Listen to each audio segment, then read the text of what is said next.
നമസ്കാരം, മീഡിയ ഓഡിറ്റിലേക്ക് സ്വാഗതം. ഓരോ ദിവസവും മലയാള മനോരമ പത്രം സൃഷ്ടിക്കുന്ന മാലിന്യങ്ങൾ നീക്കം ചെയ്യാൻ കേരളത്തിലെ ഹരിതകർമ്മ സേനാംഗങ്ങൾ മുഴുവൻ ഇറങ്ങിയാലും നടക്കുമെന്ന് തോന്നുന്നില്ല. നവംബർ 26 മലയാള മനോരമയുടെ 1-ാം പേജിൽ എല്ലാ മനുഷ്യരുടെയും വികാരം മുതലെടുക്കാൻ ലക്ഷ്യമിട്ട് ഒരു ചിത്രം. ഒരു 17കാരൻ സ്കൂളിൻ്റെ കൊടിമരത്തിൽ കയറി കൊടി കെട്ടുന്നതാണ് ചിത്രം. വിശദമായ അടിക്കുറിപ്പുകളുമുണ്ട്. തിരുവനന്തപുരം ജില്ലാ സ്കൂൾ കലോത്സവ വേദിയായ നെയ്യാറ്റിൻകര ഗവൺമെൻറ് ബോയ്സ് സ്കൂളിൽ നിന്നുള്ള പേടിപ്പിക്കുന്ന കാഴ്ച എന്നാണ് ആദ്യ അടിക്കുറിപ്പ്. സംഘാടകർ ജാഗ്രതയോടെ താഴെ ഉണ്ടായിട്ടും അപകട സാധ്യത മുൻനിർത്തി കുട്ടിയെ അവർ തടഞ്ഞില്ലെന്ന് അടുത്ത വിലാപം. അവസാനം 10 മിനിറ്റിലേറെ കൊടിമരത്തിന് മുകളിലുണ്ടായിരുന്ന വിദ്യാർത്ഥി സുരക്ഷിതനായി താഴെ ഇറങ്ങി. ഭാഗ്യം എന്നൊരു നെടുവീർപ്പമുണ്ട് മലയാള മനോരമയുടെ വക. പണ്ട് കോളേജിലും സ്കൂളിലും പഠിക്കുമ്പോൾ ഇതും ഇതിലപ്പുറവും ചാടിക്കടന്ന കെ ജോസഫുമാരായിരിക്കും ഈ ചിത്രം കണ്ട മുതിർന്ന ആളുകളിൽ പലരും. കലോത്സവങ്ങൾക്കും കോളേജ് ദിനാഘോഷങ്ങൾക്കും സംഘടനാ സമ്മേളനങ്ങൾക്കും ആർട്സ് ക്ലബ് ഡേക്കുമൊക്കെ കൊടിമരത്തിലും കർട്ടൻ കെട്ടാൻ സ്റ്റേജിൻ്റെ മുകളിലുമൊക്കെ വലിഞ്ഞു കയറിയ ബാല്യവും യൗവനവും പിന്നിട്ടവരായിരിക്കും ഇത് വായിക്കുന്നവർ. വാസ്തവത്തിൽ ഇതിലൊരു വാർത്താമൂല്യവും ഉള്ളതായി തോന്നുന്നില്ല. ദ ഹിന്ദു ദിനപത്രം നോക്കിയപ്പോൾ അത് അവിടെ ഇരിക്കുന്നു അന്ന മേരി എന്ന 13 വയസ്സുള്ള ചേർത്തലക്കാരി. ആഫ്രിക്കയിലെ ഏറ്റവും ഉയരം കൂടിയ കിളിമാഞ്ചാരോ കീഴടക്കിയ അന്നമോൾ അവിടെ തൈക്കോണ്ടോ പോസിൽ നിൽക്കുന്ന ചിത്രവുമുണ്ട്. അവൾ കീഴടക്കിയ കൊടുമുടിയുടെ ഉയരം 18,885 അടി. നെയ്യാറ്റിൻകരയിലെ 17കാരൻ കയറിയ കൊടിമരത്തിൻ്റെ ഉയരം 30 അടി എന്നാണ് മലയാള മനോരമയുടെ വാദം. പക്ഷേ 30 അടി എന്നാൽ ഏതാണ്ട് 6 ആളുടെ പൊക്കം. ചിത്രം കണ്ടിട്ട് ആ കൊടിമരത്തിന് അത്രയൊന്നും പൊക്കമുള്ളതായി തോന്നുന്നില്ല. അത് കഴിഞ്ഞ് സ്പോർട്സ് പേജിലേക്ക് എത്തിയപ്പോൾ അവിടെ വൈഭവ് സൂര്യവംശി. സഞ്ജു സാംസൺ നയിക്കുന്ന രാജസ്ഥാൻ റോയൽസ് ടീമിലേക്ക് ലേലം ചെയ്തെടുത്ത വൈഭവിന് അന്നയുടെ അതേ പ്രായം, 13 വയസ്സ്.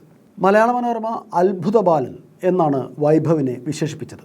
1.10 കോടി രൂപയ്ക്കാണ് RR ടീം വൈഭവിനെ ലേലത്തിനെടുത്തത്. 3 കുട്ടികളിൽ അന്നയുടെ വാർത്ത മലയാള മനോരമയുടെ തിരുവനന്തപുരം എഡിഷനിൽ കണ്ടിട്ടില്ല.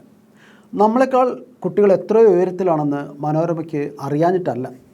നെയ്യാറ്റിൻകരയിലെ +2 വിദ്യാർത്ഥിയുടെ ചിത്രം 1-ാം പേജിൽ വിളമ്പി രക്ഷിതാക്കളുടെ വികാരങ്ങൾക്ക് മേൽ മുളകുപൊടി വിതറുകയാണ് ആ പത്രം.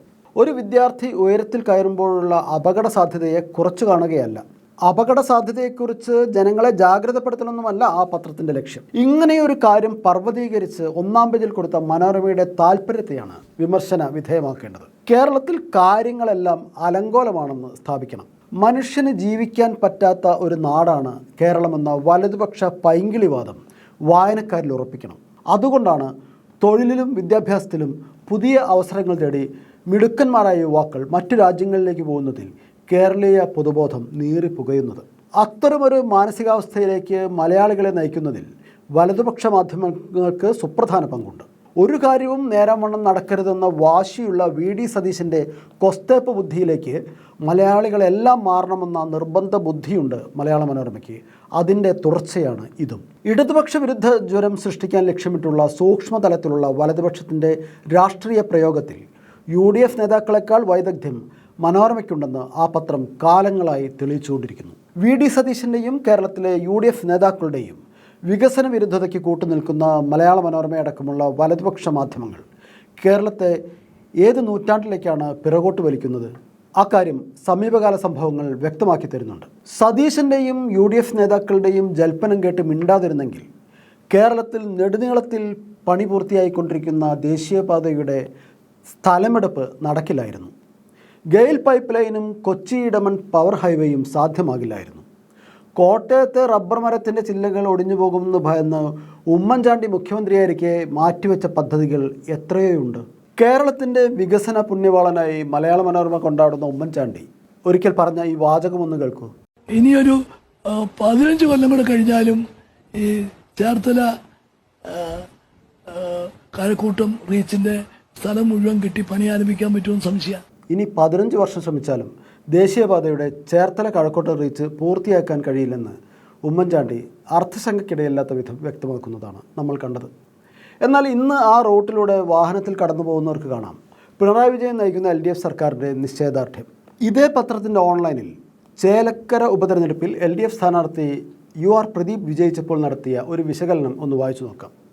ഓരോ കരയിലും ലീഡ് ഉയർത്തി പ്രദീപ് രമ്യയ്ക്ക് തിരിച്ചടി, ഈ ഫാക്ടർ എന്നെന്നും രാധേട്ടൻ്റെ എന്നാണ് വിശകലനത്തിൻ്റെ തലക്കെട്ട്.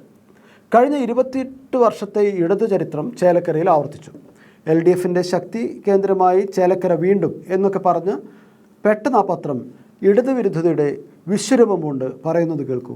പ്രചാരണ ബോർഡുകളിൽ നിന്ന് പിണറായി വിജയനെ മനഃപൂർവ്വം മാറ്റി നിർത്തിയതും ഭരണവിരുദ്ധ വികാരം കുറച്ചു എന്ന് കരുതാം.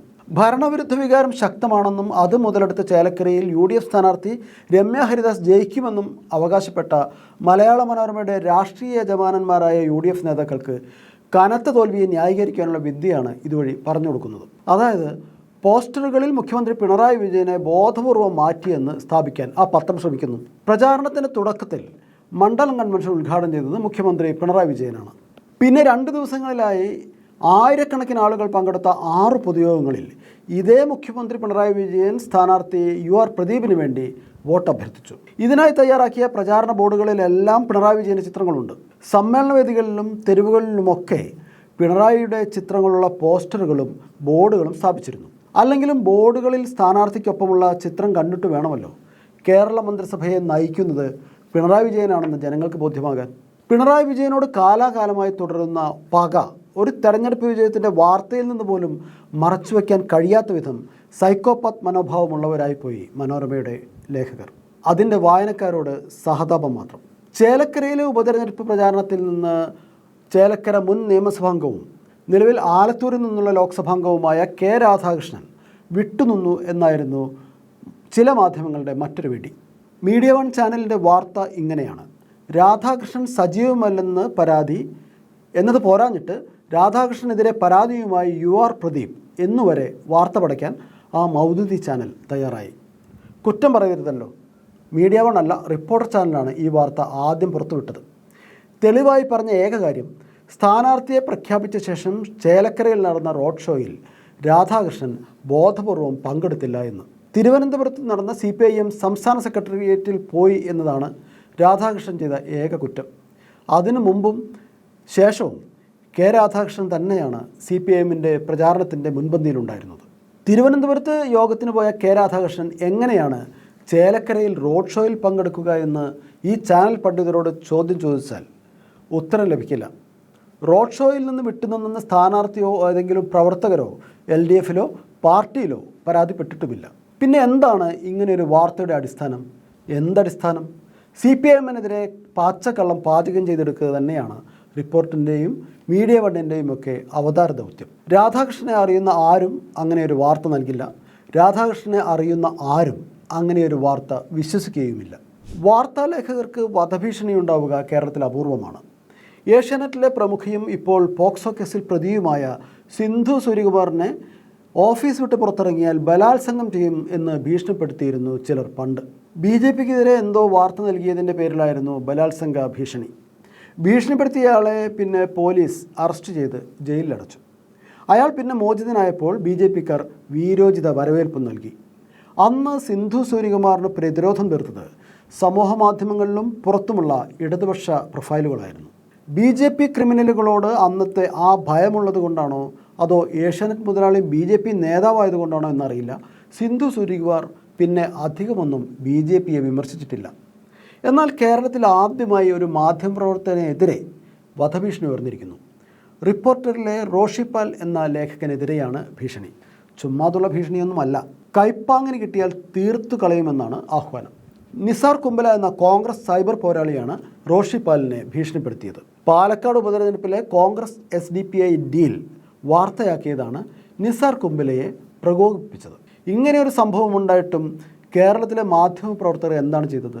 ഭീഷണിയുടെ ഉറവിടം പുണ്യപുരാതന സനാതന അഹിംസാ പാർട്ടിയായ കോൺഗ്രസ് ആണെന്നതുകൊണ്ടാവും റോഷിപാലിന് ശമ്പളം കൊടുക്കുന്ന റിപ്പോർട്ടർ ചാനൽ പോലും ശ്രദ്ധേയമാം വിധം അതൊന്ന് ചർച്ച ചെയ്തില്ല.